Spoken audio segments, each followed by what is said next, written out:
Tātad jautājums pēc būtības, kādas ziedainās justas var uzaust, ja ir tikai divas nīšu kārtas?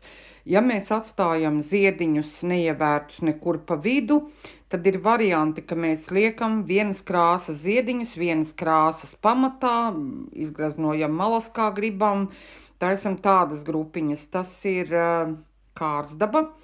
Te ir jaungulbene ziediņi tikai pa vidu, bet viņi iet sagrupēti tā, ka vidus iet vienkārtnī bez paceltiem. Tātad ir mala, ir divi ziediņi, ir vidus, kas ir atkal kā mala vienkārtnī, tad ir atkal divi ziediņi un atkal ir mala. Viņš veido tādus kvadrātiņus. Tās pašas divas nīšu kārtas izskatās pavisam savādāk. Tā, kosa.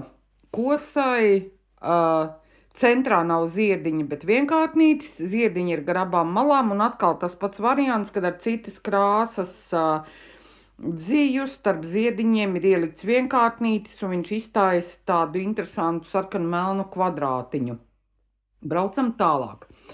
Ziediņi centrā, ziediņi malās, garenisks krāsu joslas, mainam krāsas, liekam kā gribam. Braucam tālāk. Ilzene. Ziediņi ir atkal izvietoti tā, kad ir malā vienkārtnīts, ziediņš, vienkārtnīts, un galā izskatās kā tādi haš burtiņi. 3 grupas, vidus mala, bet viņš, acīm redzam, izskatās savādāk nekā visas pārējās. Braucam tālāk. Cirgaļi.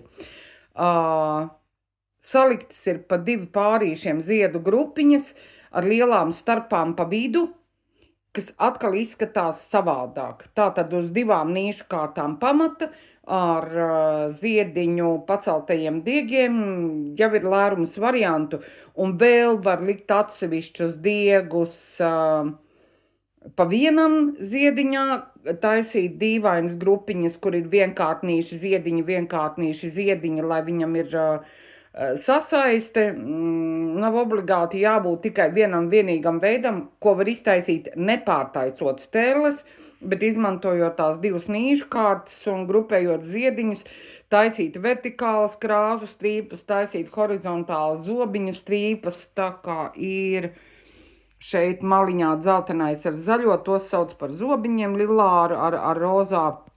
Var visādi kombinēt to pašu 2 nīšu kārtu variantu. Tas ir jautājums, ko grib uztaisīt.